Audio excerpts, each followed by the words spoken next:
Welcome to yet another edition of the Stats and Stacks podcast, where today we're going over UFC Vegas 74, Kai Kara France versus Albazi. First things first, make sure you give this video a subscribe, give a follow over on Twitter, over on Instagram, over on TikTok, wherever there's social media. There is the Stats and Stacks podcast. Can't tell you what we did last week because there was no card last week. But the week before that, our locks came through. Again, I apologize for it being a day late. Feeling a little under the weather. I sound like absolute shit right now, but I don't give a fuck because the UFC is back. We have a 12 to 13 week stretch going on, so it's about to be fire. This is the best time of the year when you go into a UFC card week after week after week, Saturday after Saturday after Saturday. I love it. My wife hates it. It is what it is, but this fight card is not the greatest, but it's also free, and it's also coming off a week when we didn't have one. So everyone's just juiced to the gills for this fight card. So let's go ahead and just dive into it and try to make some money early. Very, very first fight of the night. We have Maxime Grishin going up against Philippe Lens. Lens is a plus 115 dog, while Maxime Grisham is a minus 135 favorite. Over under set at 2.5. Over 2.5 minus 155. Under 2.5 at plus 125. Let's start with Lens because he's weird, man. He's a little older. He's 37 years old. I will give him that he has fast hands. Like his boxing is pretty crisp.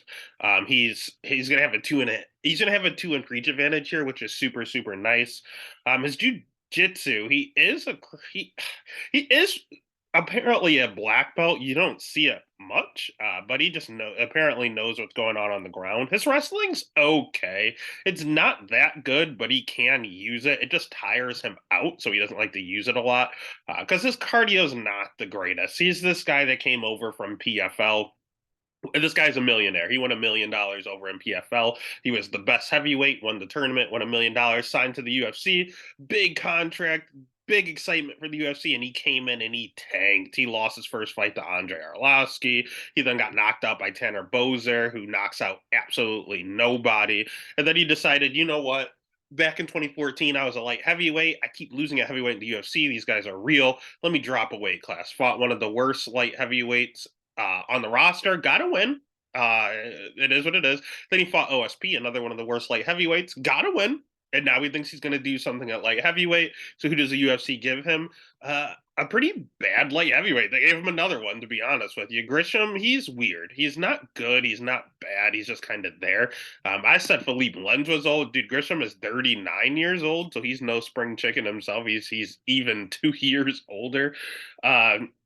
His striking's okay. His wrestling's okay. His jujitsu's okay. This guy is just a little bit of a generalist. He came into the UFC kind of late. He loves to counter strike. He doesn't like to go first. He likes to counter, and he too does slow down a little bit in fights. So he has a 66% takedown defense. So I don't know if Lens is going to try to wrestle. Again, it gasses him out when he does. I don't know who has a striking edge here. It's pretty close. The jujitsu, I guess Lens would have an advantage, but the wrestling's pretty close. This is pretty much a 50-50 fight. I would say Grisham has the better cardio, so it makes me want to lean that way. But I mean, Lentz hits decently hard, and Grisham, although he doesn't get knocked out often, he's 39 and he hasn't fought in like 2 years, so we have no idea. They kept trying to book him and sacrifice him against Jailton Almeida. They booked him, he pulled out. They gave him Lens, he pulled out. They gave him Jailton again, he pulled out. And honestly, that's for his best interest. He would have been cut by now. If he would have fought Gelatin. So at the end of the day, I don't like either one of these guys. This is a sheer dog or pass. But I think if anyone's going to wrestle, it's going to be Lens. So the pick is going to be Lens. The bet is going to be Lens just because it's plus money. I hate this fight. I think it's terrible, but you got plus money on the guy that might be a touch better in every area. But yeah, that's where we're at. Next fight of the night's another 50-50 fight, and it's kind of lined appropriately. And by the way, I don't think I mentioned the over-under for that last fight was over 2.5 is minus 155, under 2.5 at plus 125. This one also Has an interesting line. I don't really know what to do with. It has a over 2.5 minus 180, under 2.5 plus 145 for the Loan Lacerda versus Damon Blackshear fight. Again, very, very closely lined. Lacerda a minus 145 favorite, while Damon Blackshear at plus 125. We got to start with my boy Blackshear because I think Damon Blackshear is good, man. He shows a 12-5 record, but he's fought nothing but killers. I mean, you look at his losses. Yeah, he has 5 losses on his record. Fareed Basharat could be a future champ. Danny Sabatello probably should be Bellator champ right now. Like, Danny is the real deal. He fought Pat Sabatini, who's also in the UFC. Keith Richardson, he lost a split. So all of his losses came to people that are honestly in the UFC or have fought for a Bellator world title. And then even in the amateurs, he fought Tony Gravely, who's also in the UFC. And you know what's crazy? He fought Tony Gravely twice in the amateur scene, and he won one of them. Like, Damon Blackshear is a good wrestler, but he's a very, very good jiu-jitsu practitioner, and it's underrated. His striking's not great, but he's very, very explosive. He's very, very explosive, very, very athletic. He kind of reminds me of like a, honestly, he's very, very similar. He's a bantamweight Jeremiah Wells. Like, his striking's not technical, but if he hits you, you could go out. His wrestling is good, and his ground game, once he gets you down, you're not getting back up. Only problem with him is he doesn't have a great ground game off his back, and he's a little low volume, and he gasses. He gets a little tired in the third. He looks good. He looks real good in the first. The second, he looks all right, and then the third, he just kind of falls off a cliff. So you do have to be very, very cognizant of that. He's really kind of like if you put Jeremiah Wells and Aljo together, this dude is Jeremiah Wells. He's bantamweight Jeremiah Wells. The only reason I even think about Aljo is because if he gets your back, you're not getting up. He throws on that body triangle, and that's the round. You're not going anywhere. On the flip side, we have Daniel Lacerda. I think he's good, man. I think he's really, really good. Sorry, not Daniel. Lawan Lacerda. I like Daniel Lacerda too, but Lawan Lacerda, I think he's good. He's out of Nova Uniao, so just a great camp. They produce nothing but killers. He has good jujitsu himself. He has good striking. He has okay wrestling. It's not bad. He took down Cody Stamen. His cardio seemed to check out in the last fight, even taking it on short notice. That thing with him is he just throws a lot of kicks and a lot of looping strike. Nothing comes down the middle. Nothing comes down the pipe. Everything is looping. He hits decently hard. Like he's a good fighter. He's 30, so this is pretty much the finished product. I like the kid a lot. It's just God, I don't like these guys fighting each other. I want to support both of these guys, and one of these guys are going to take an L. I mean, Blackshear is 0-1-1. He had the draw against Zalal, who I think Zalal was good. He had the loss to Fareed Basharat, who again people are saying could be a future champ. Like that guy is good. And Lacerda lost to Cody Stainman, who is good. So like both of these guys are prospects, but they're just fighting each other, and I don't really know what to do here. And then I look at some craziness, to be honest with you. I think Lacerda has the striking edge, but I think Blackshear is the better wrestler, and I think the jiu-jitsu is a wash. So I think Blackshear is going to decipher where this fight takes place. So I'm gonna go ahead and roll with him because he's the dog. And if I want to get really, really, really crazy, you got 13-1 on the sub prop. I'm looking at it. I'm just taking a look. I might take a stab at it. Lacerda could very well go out there and dominate this fight. I think Blackshear as a dog is a good bet. I think him by sub is a crazy bet that no one sees coming. That wouldn't shock me. So the pick is gonna be Lacerda, but I'm only betting Blackshear at this point. All right, next fight of the night is one I've also gone back and forth with, not really too sure what to do. We have Jin Yu Frey at plus 110 going against Elise Reed at minus 130. Over 2.5 is minus 255, under 2.5 at plus 205. Let's start with Elise Reed, man, because Elise Reed has swag for days. I have absolutely no idea why I like Elise Reed. She's not very good. She's a good striker. Ground game non-existent. 47% takedown defense. So if you want her down, you can take her down. Her cardio, she can slow down a little bit in fights. She just spams an overhand right over and over and over. If she catches you, it's decently hard. She has a little bit of pop in that overhand right, but that seems to be the only strike that does any sort of damage. That's about it. She's a little hittable too, just because when you get her down to the ground, she's not getting up. She cannot get back up. I don't know what her deal is, but something about her when she's out there, she just has a ton of swag, and I love every second of it. On the flip side, Jin Yu Frey, I mean, I don't really know what to say about her. She's not exactly the greatest thing ever, to be quite frank with you. And let's be honest, the first thing you're going to notice on here is that she's 38 years old. Like, she's not young. She is very old. She's coming off a knockout in her last fight, so that's a little concerning. Overall, she's going to have a 2-inch reach advantage, which is weird. She's not used to having that. But she's a former anim weight. Like, she's a anim weight champion in Invicta. That means she is a 105 pounder. They don't have 105 pounds in the UFC, so she packed on muscle and has been fighting 115. That's not her natural weight class. She's herself is a little hittable. She'll try to mix in the wrestling. She's taken down Gloria DePaula a ton of times. She tried to take down Vanessa Demopoulos. She tried to take down Ashley Yoder. Like, she'll try to mix it in. She's not the best wrestler in the world. In her jiu-jitsu, it's okay.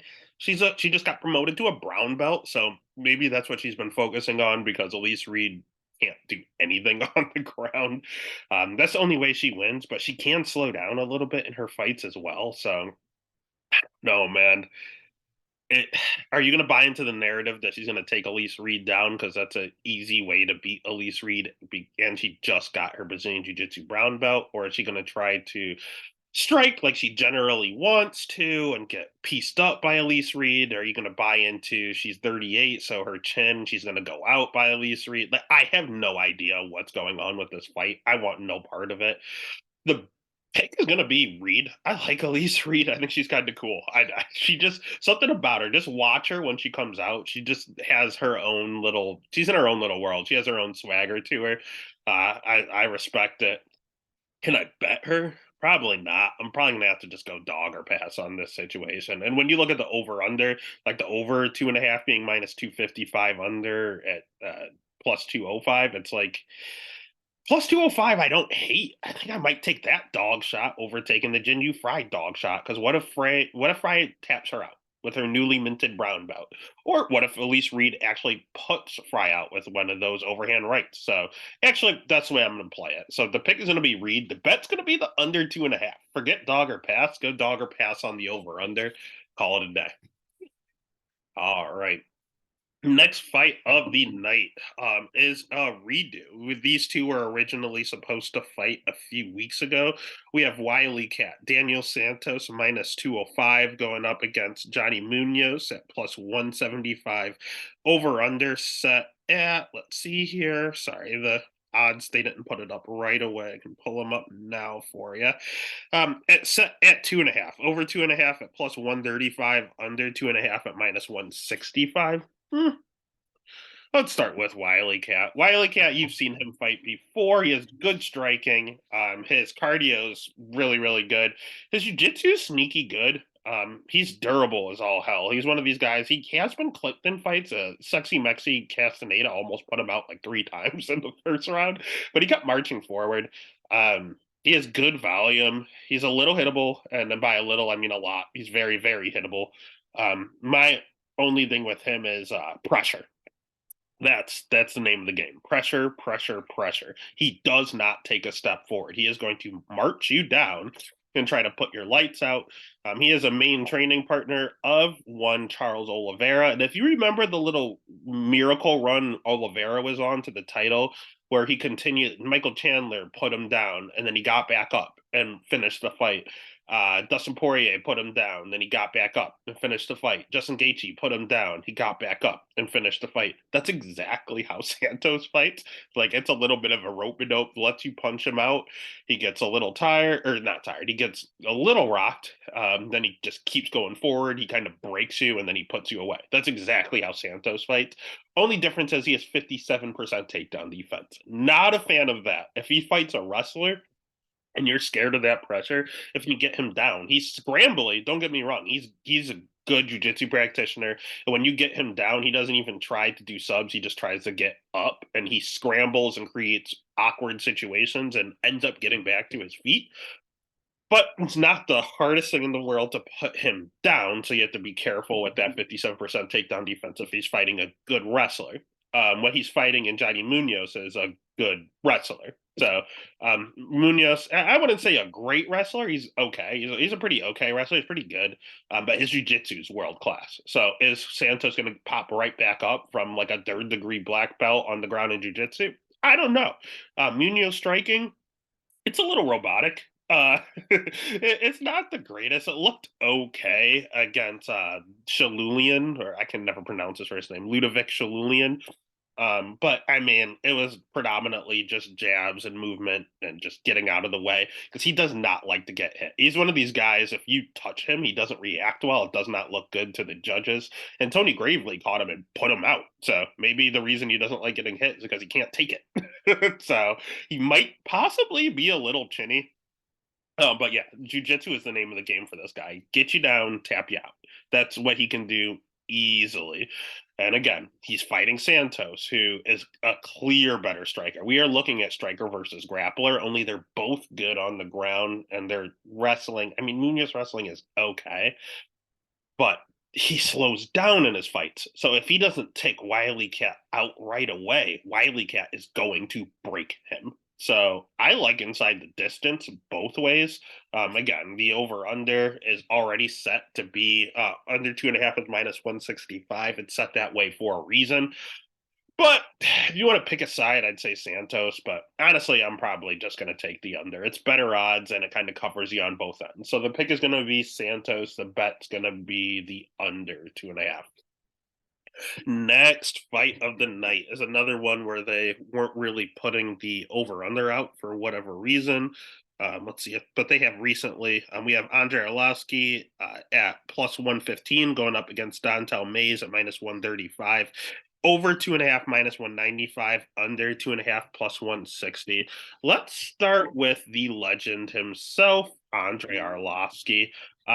At the end of the day, his striking's okay. His takedown defense is at 76%, and that's through a lot of fights. I mean, he's been fighting in the UFC since 1999. I mean, come on now. It has been a very, very long time, over 20 years in the octagon. Obviously, he left and fought in some other promotions, but ultimately came back. And you know what you're going to say about Andre Arlovsky. If he's been fighting since before the year 2000, obviously he's a little older. The answer is, yeah, hell yeah, he's older. Andre Arlovsky is a young 44 years old. So his volume has definitely gone down. His strength of schedule is crazy, considering I mean he's a former heavyweight champion, so he was the real deal at one point. But again, he's 44 years old. My thing is they just keep giving him really really shitty guys. He's at American Top Team, which is a really really good gym to be at, especially for heavyweights. But at the end of the day, they're giving him crappy guys to try to prolong his career. They don't want to see this 44-year-old get hurt. They don't want a lawsuit on their hands. So they sacrificed him to Marcos Rogerio de Lima his last fight, and he got put away. But that was only because he was on a 4-fight winning streak. They had no choice. And the 4-fight winning streak was against Jake Collier, who is no longer in the promotion, Jared Vandera, no longer in the promotion, Carlos Felipe, no longer in the promotion, Chase Sherman, no longer in the promotion. So not a great run there. They also sacrificed him to Tom Aspinall. I don't know what they were thinking. That was a lawsuit waiting to happen. Tanner Bozer, the aforementioned Philippe Lenz, sacrificed him to Rosenstruck. Like, he's gone through the ringer. It's just after the Aspinall fight, they decided that wasn't safe, and we're just going to give you some softball matchups. So what do we have in Dontel Mays? We have a softball matchup. Dontel Mays sucks. He's not very good. People like Dontel Mays. I'm never on Dontel Mays. I think he's ass. His striking's all right. His wrestling is bad. I know it looked really good against Josh Parisian, but I think my wrestling would look good against Josh Parisian. He slows down in fights. He's hittable himself. He has no power. He'll have a 4-inch reach advantage here, which is nice. But he's predominantly just a striker, and his striking's not that exciting, to be honest with you. He's fighting Andre, who's also predominantly a striker. So we're going to see a very boring, very slow, methodical heavyweight striking match because neither one of these guys have power anymore. So at the end of the day, I'm probably going to jinx myself and someone's going to go get knocked out right away. We do have a 44-year-old in the octagon, but I just see this overhitting all day. So the pick is going to be Andre just because of the vet experience, and I think Mays sucks. And the bet is going to be the over. Not too bad odds there at minus 195. I think it's parlay material. All right. Next fight of the night is another the first short notice fight of the night. Another one where we have to look at that over under. We have John Castaneda at minus 130, Muin Gafarov at plus 110, over under set at 2.5, over 2.5 minus 145, under 2.5 at plus 115. This fight's weird, man. I'll be honest with you. Let's start with Muin, because Muin was someone I knew nothing about. I was like, oh, that's a pretty shiny record. I see that he's fought in some decent promotions. He's fought in LFA, he fought one championship. Is this guy the real deal? I watched the fight tape and I thought he was good. I thought his wrestling is sneaky good. His striking's okay. It's not great, but he has a ton of knockouts. He hits very hard. He's a very, very strong young man. His jiu-jitsu's good. This guy might be the total package. The only thing I saw that I didn't like was that he slows down in his fights. He does gas out. And he did have a fight in the Contender Series against Chad Allinger, and he lost a split. It could have gone either way. It was pretty close, but the reason he lost is because he slowed down in the third round. This guy has issues, and he missed weight for that fight. He was only 0.2 off, but he did miss weight and he did slow down. So that's very, very concerning. But all in all, he's a very, very good fighter. He probably should have already been in the UFC. He's fought people like John Lineker. He was scheduled to fight Mazar Avloev. Like, he's fought good guys and he's never been finished. So he's extremely durable. And then he's a finisher himself by submission, by knockout, by submission, by knockout, like, he's very versatile. And I saw his wrestling, and his wrestling is good. Like, this guy is the real deal. I like Muin. I just wish his cardio was a little better. So it does concern me that he's taking this fight on short notice. Again, the only time this guy has fought for Dana White, he missed weight and he slowed down in a fight. On the flip side, we have John Castaneda, someone that I did not believe in, but he made a believer out of me. Sexy Mexi's not bad, man. His striking's pretty good. His wrestling's sneaky good. I didn't realize how good his wrestling was. His jiu-jitsu's all right. It's not too bad. He doesn't like pressure, though. He fought Wiley Cat in his last fight, and Wiley Cat broke him. Like, Sexy Mexi was gassed and then eventually got put away. But I mean, Daniel Santos does that to everybody, so no fault there. He's fought a good schedule, beating Miles Johns. Miles Johns isn't bad. Like, that was a pretty good win. Eddie Wineland, who cares? Eddie Wineland's 50 years old. Nathaniel, what is the loss? It's fine. Nathaniel Wood's very good. Beating Rojo, I mean, Rojo's not the best, but he's not terrible. Jose Alday, he's all right. He's in the UFC now. Like, he's fought some pretty decent guys, and he's not bad. Like, I remember him being a lot worse than he actually is. Like, he's actually a pretty good fighter, to be honest with you. So I have someone that I'm finally starting to believe in against someone I see that is the real deal. So I would say, like, who's the better wrestler? Probably Muin. Who's the better striker? It's 50-50. Who's the better jiu-jitsu practitioner? Probably Muin. So who's the better overall fighter? I think Muin is the better overall fighter. The problem is he slows down and he's taking this fight on short notice. So the fact that he's a dog, I'm gonna have to pick and bet him. He's definitely the way to go. But just be wary. If he had a full fight camp, I think he's a steal of a dog. But because he slows down in fights and he's taking this on like 10 days notice, just be a little weary. So the pick is gonna be Muin, the bet's gonna be Muin. Next fight of the night, we have, oh god, we have Alessi Zaleski at minus 115. Or sorry, actually, I am so sorry. These lines have actually flipped. This is one that no one can really figure out right now. So we have, let me pull it back up with the new lines here for you. Abubakar Nurmagomedov minus 115 and Elizu Selesky dos Santos at minus 105 now. Over under set at 2.5. Over 2.5 minus 210. Under 2.5 at plus 170. Let's just go ahead and start with Selesky. He has really, really good striking. He hits decently hard. His wrestling is all right. It's not the greatest. He's rocking a 62% takedown defense. I've seen it look good and I've seen it look bad, so I don't really know what to do with that, to be honest with you. Um, on the flip side, I mean, the main thing with him is that he's 36 years old and he hasn't fought in 2 years. We saw him almost murder a man in the octagon with Benoit Saint Denis. But at the end of the day, I don't know, man. I think he wins the fight.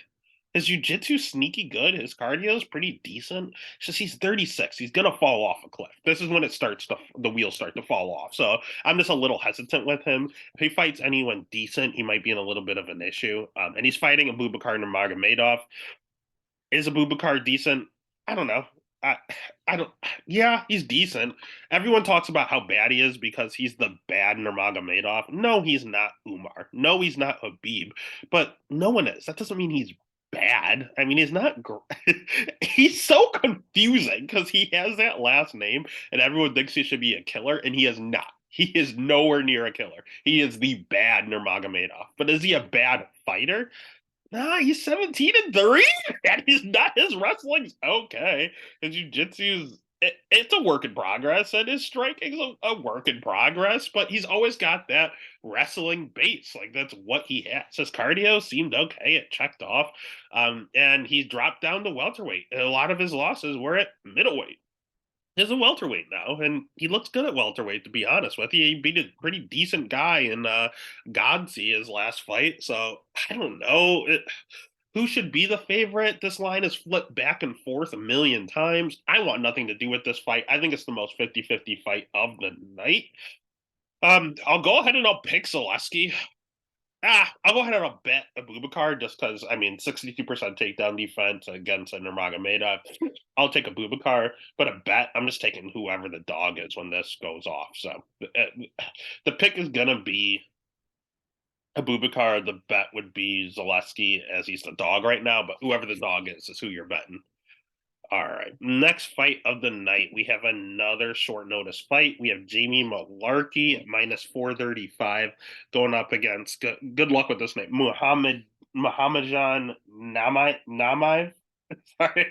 Naimov at plus 370. I don't have an over under for this fight with it just being added. But let's start with Naimov. I was excited for him. He looks and like you see the Tajikistan flag, you think he's going to be a killer. He looks like he has the body of a wrestler. I was like, oh, this guy's going to be awesome. I watched him. I don't think he's that good. I really don't. I mean, he doesn't. He lost to Chad. Not Chad. Sorry, he lost to Colin England. That's not a good look. He lost him in Contender Series, and Colin never won another fight and retired. Um, I, just watching the film on this guy, it seems like his striking's okay, his jiu-jitsu's okay, his wrestling's okay. It's just nothing sticks out. Like he just didn't look. He looked like a regional scene guy. He looks like a regional scene killer, but the moment he takes a step up, he's gonna struggle. Like he looks like he would make it to the second round of a Bellator Grand Prix and then lose. Like that's what he looks like to me. So he's only gonna beat the bottom of the barrel of the UFC. Jamie Malarkey, is he the bottom of the barrel? I used to think he is. He's not. He's okay. He's just a little unreliable. But Naimov, sorry, I can know why I can't say his name. Naimov trains the Elevation Fight Team, which is nice. So his cardio should check out. But Jamie's cardio checks out as well. Jamie trains with Alexander Volkanovski, so literally, the featherweight goat. He's a little bit of a generalist, though. Jamie is okay wrestling. He is okay striking. He is okay jujitsu. And this big ass chin makes him really hittable and really chinny. I think Jamie Malarkey's very chinny. Does he always go out? No, but Volk knocked him out. And Volk is not a knockout artist. He is not a power guy. So that's very concerning. His last fight against Prado rocked him. Michael Johnson rocked him bad. Jalen Turner put him out. Devontae Smith rocked him. Kama Worthy sucks. For Aziem, that was a screw job. He won that fight. Brad Riddell rocked him, and Brad Riddell's not a power puncher. So there are just some concerns about this guy's chin. Although he doesn't always get put out, he does get rocked quite a bit. And actually, when you go back and you look at his losses, he has 5 losses, okay? Jalen Turner, knockout. Faraz was a decision. Brad Riddell, decision. Luke, knockout. Alexander, knockout. Oof. So 3 out of his 5 losses are by knockout. He's a little chinny because he gets rocked in a lot. So he's not very reliable anywhere. But again, Naimov is coming up a weight class, so maybe that'll help Jamie's chin. The odds, I do not want to bet Jamie at minus 435. But the pick is going to be Jamie. The bet, I don't think he's going to be able to put away Naimov, so probably Jamie by decision or the over is probably the only way I'm betting that. I don't know what the over under is, so I'd probably just bet Jamie by decision and see if that line helps at all. Because minus 435 would insinuate a finish, so maybe you can sneak into some plus money. All right, next fight of the night. Talking about finishes, we have Karina Silva at minus 225 going up against Ketlin Souza at plus 190. Over under set at 2.5. Basically a straight pick. Over 2.5 minus 110, under 2.5 minus 120. Let's start with Souza because she's another one where I watched the fight. Sorry, I watched her tape, was hoping that she would be kind of like a killer. She kind of looks like a killer, and she didn't impress me that much either. Like her striking looked okay. She's just a little low volume. She looked kind of small for the weight class, to be honest with you. Her wrestling was questionable. It wasn't good. It wasn't bad. It wasn't very good though. It was more bad than good. Her jujitsu is all right. She's improving it, but it's not that great. Her cardio looked fine. It's just when she went down to the ground, she played jujitsu way too much. Like she didn't look to pop back up. She is a striker. Why is she not popping right back up? She was just playing around down there and she was just losing valuable time. So I was not a fan of seeing that. On the flip side, I think Silva's overrated. I don't think she's good at all. I think her jujitsu is phenomenal. I think she's a very, very, very good jujitsu practitioner, but I don't think she can wrestle. I don't think her striking's that good. She hits hard, but she's not technical whatsoever. She just swings. She just swings, baby. Swing and bang. She's very low volume. She will have a 3-inch reach advantage here. But the better striker is Souza, hands down. The better jiu-jitsu practitioner, Silva, hands down. Who's the better wrestler? I don't fucking know. I really genuinely have no idea. But I know if Silva can't get this to the ground, she's in some trouble. And I don't like her at minus 225. So I think both these girls are overrated. But the pick is going to be Souza, and the bet's gonna end up being Souza. I just talked myself into it, to be honest with you. I might lay it. And honestly, all these there's jokes about Brazilian women coming in, not looking good on the regional scene, and then being killers.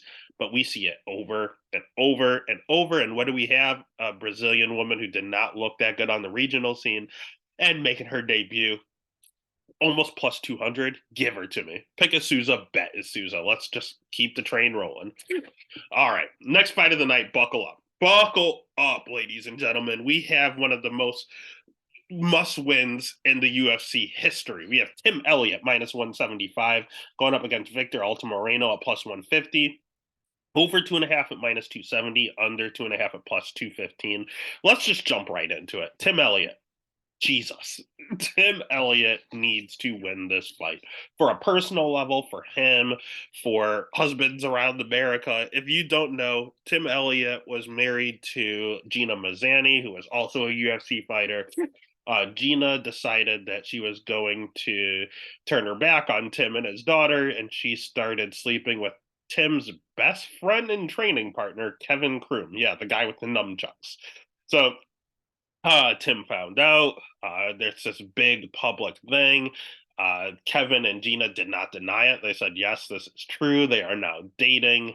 Tim had to move. It was just a whole big thing where he just basically said all he has in the world is him and his daughter. He let her get close to his daughter.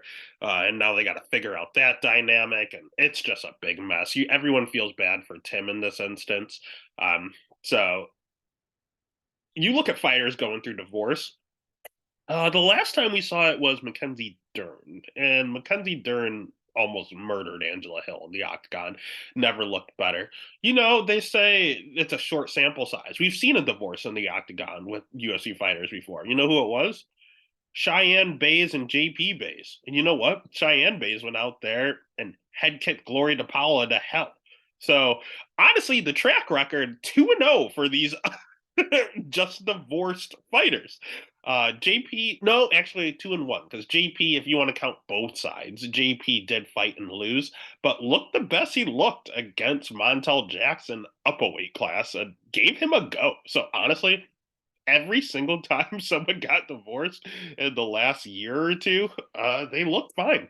So hopefully this continues because Elliot says he has some shit to say. If he wins, he is ready with the mic. He is ready to just lay it on and give one hell of a promo, is what he keeps alluding to. And honestly, the last time he had a big issue in the octagon is the best he ever looked against Jordan Espinoza. He went out there, dominated, and then talked in interviews about how Jordan was accused of beating his girlfriend and just domestic abuse, and said he wanted to just lay it on him, and was talking to Jordan in the octagon on top of him, pounding him, saying, "Is this how you're pounding your girlfriend?" Like Tim is a real one. So if he's willing to do that with Jordan, what the fuck is he going to say if he wins with Gina? But on a skill set level, Elliot's a good wrestler. He's a pretty good jujitsu practitioner. His striking's not good. It's jerky. That's the only way I can describe it. It's one of a kind. He wins. I don't get it. He's fought a great level of competition.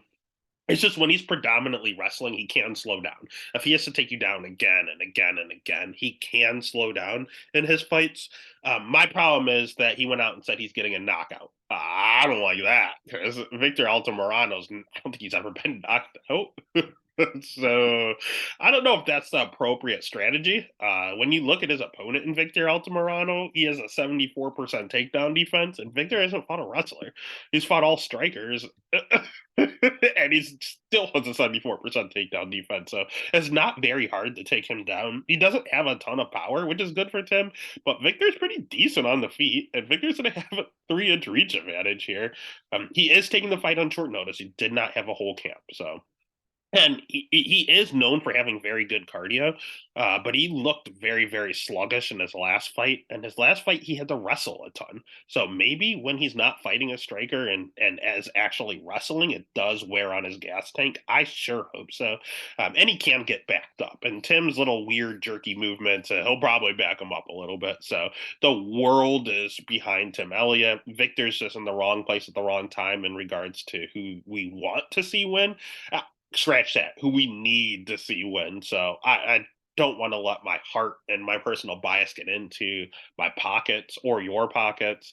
But all in all, I mean, Tim Elliott has fought for a world title, and Tim Elliott has fought former champions. He fought Roy Val. He beat Tagira Bukov. Like, Victor Altamirano just beat Vinicius Salvador. Like, there's levels to this shit. So the pick is going to be Elliott. The bet is going to be Elliott because minus 175 is a good number for him. He's 36, and I'm very concerned about him saying he's going for a knockout. I don't know whether to believe him or not. I don't like that approach. Take down the guy that can't wrestle, Tim. For the love of God, take him down. All right. Next fight of the night. We actually have another really, really late replacement. I mean, this guy is taking this fight on like 3 days' notice. It's nuts. We have Jim Miller, old man Jim Miller, going up against, I'm sorry, let me pull it back up here. Jesse Butler. We'll keep this sweet and short.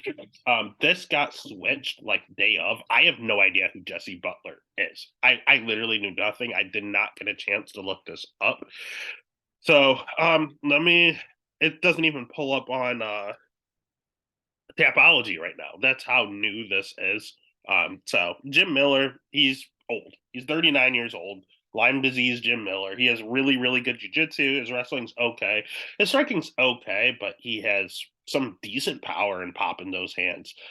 It seems to be pretty durable. When you knock out Jim Miller, it's shots to the body. It's never to the chin. He never really gets knocked out. He's pretty durable. He's fighting a newcomer. So we can try to peek at his record real quick and try to judge based on not seeing fight tape, just seeing what's going on here. Let's see, Jesse Butler, 12-4. He's 31. Generally a featherweight. I figured he was coming up in weight with it being that low.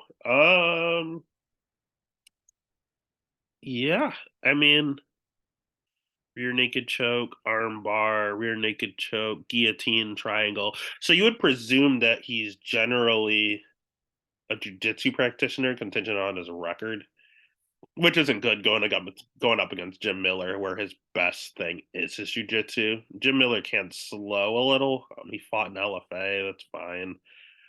Yeah, I don't know. I just see most of his wins being by decision or by submission, and he ain't tapping at Jim Miller. So I don't even know. Let me see what the odds are for this fight. This is literally happening at the same time as we're doing the pod. Jim Miller minus 230, Jesse Butler plus 195.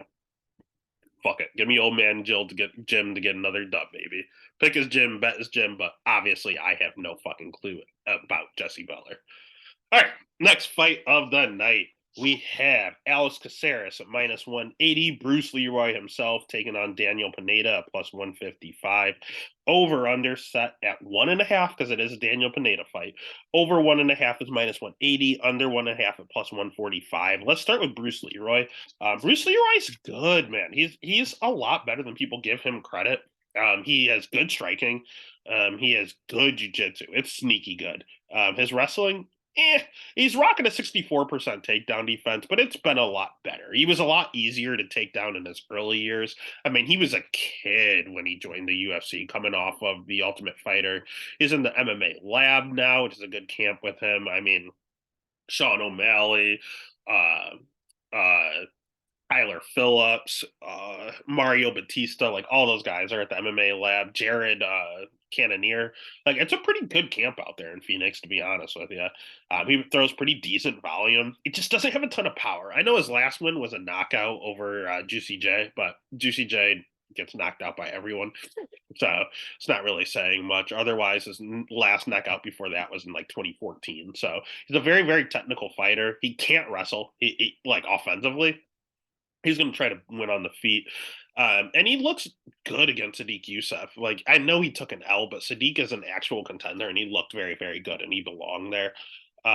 It's just, and he's very, very good on the ground. He's just not going to take you down. He's really big on taking your back, though, standing. Like, he'll have you up against a cage. If you're trying to do a clinch, he'll just kind of crawl up on your back and scale up. And once he has a back take, he is a very good rear naked. On the flip side, we have Daniel Pineda, who also has good jiu-jitsu. Daniel Pineda also has pretty decent striking. I will give the edge to Caceres, but Pineda definitely hits harder. I'll tell you that. Pineda wrestling's okay. If anyone's going to get a takedown, it's going to be Daniel Pineda. It's just his cardio. He seems to slow down a little in fights, and he's 37. He's not young at all. The crazy thing is he has 28 career wins. 28, okay? None of them are by decision. He has 28 wins, 28 finishes. This guy's an absolute killer. And that's why this is set at 1.5. It's not because of Caceres. It is because of Pineda. He's gone decision before, but he's never won one. He literally has all 28 wins by finish. It's insane. And he splits them up. Sometimes they're knockouts. Sometimes they're submissions. Like, this guy is fun to watch. But again, he's 37, and a lot of those wins aren't real wins because he was on the juice. This man has been suspended because of steroids multiple times. So, like, I did lock Caceres. I feel good about Caceres. I think Caceres is the better fighter. What if Pineda's on the sauce? It does scare me a little bit.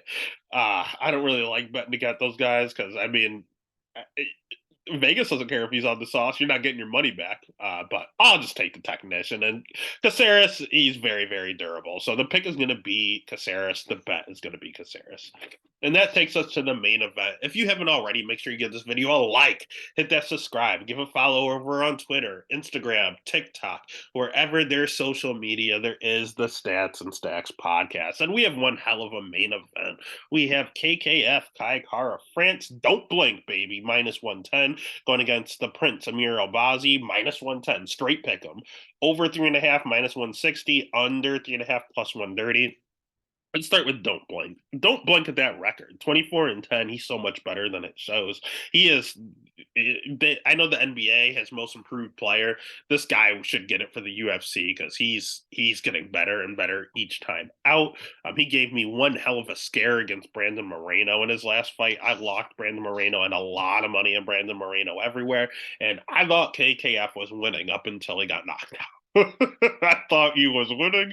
He has very, very good striking. He's a city kickboxer, so he's over there with Izzy and Folk and all of them. His schedule, he's fought the best of the best. He's fought Askar Azarov, the champ Moreno in a title fight. Cody Garbrandt, former champ. Bontarine was sneaky good. Brandon Royval, the number one contender currently. Tyson Nam, Brandon Moreno again. Like he's fought some, and he gave him a run then too, man. Like he's good. His 87% takedown defense. He is not easy to get down to the ground. His jiu-jitsu sucks. He's not a good jiu-jitsu practitioner. That is definitely his weak point.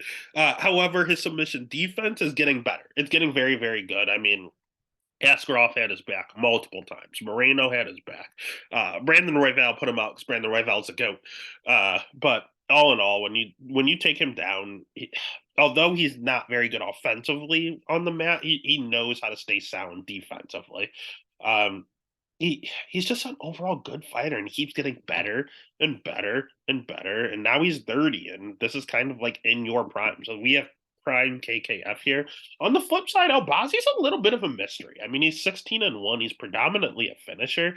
He has not fought the best competition. That's the only fault you have with him. He's going to have a 1.5 inch reach advantage here. He's at Extreme Couture, so he's at a good camp himself. His jiu-jitsu is phenomenal. Jiu-jitsu is the best part of his game. Wrestling, pretty good, pretty damn good. Striking, getting better. It's not bad by any means. It's not good, but it's not bad. But I mean, when his last fight by knockout, like you see the steady improvements. Just like you see KKF's takedown defense getting really good, you see his striking getting really good. Again, the biggest problem with him, he does like to go forward. He's a lot better when he's going forward. When you back him up a little bit, it is what it is. We don't know about his cardio. I have seen him slow a touch in a fight. Which fight did he slow down in? The Zalga Zumagulov fight. He did slow down a touch. He didn't gas out by any means, but this is going to be his first time going 5 rounds. In addition, again, his schedule. Zalgas is probably the best fighter he's fought. Costa's okay, but he's relatively unknown. Little Figgy sucks. Malcolm Gordon's not that great. I mean, Jose Shorty Torres is all right, and he took an L there. It's just his striking defense can get better. He's fine offensively on the feet. Defensively, you can clip this guy. And don't blink is KKF's nickname. So is he going to put him away? I don't know. Albazi seems pretty durable, but then he does slow down. What if Don't Blink puts him out in like the 4th or 5th round? What if Albazi takes KKF down and just gets the sub because Albazi is very good on the ground? This fight has a lot of variance. I understand why the under is set at 3.5, but I'm going to take the over. I think it's going to be I think Kai is going to be able to fight off the takedown. I think Amir is going to be able to withstand with his durability until the normal 3 rounds is over. I think if anyone breaks, it's going to be later on in the fight, and it could go either way. So the pick, I'm going to take Kai because of the experience. The bet, Oof. The bet is gonna I'm gonna ride with my boy KKF. Gotta ride with him. And that's UFC Vegas 74. Again, it's not the worst card in the world. It starts off pretty rough. But the last few fights are okay. And again, we had a week off. It's a good one to come back to. It is what it is. So again, make sure you give this video a like, hit that subscribe button, and let's win money, baby. Let's get it.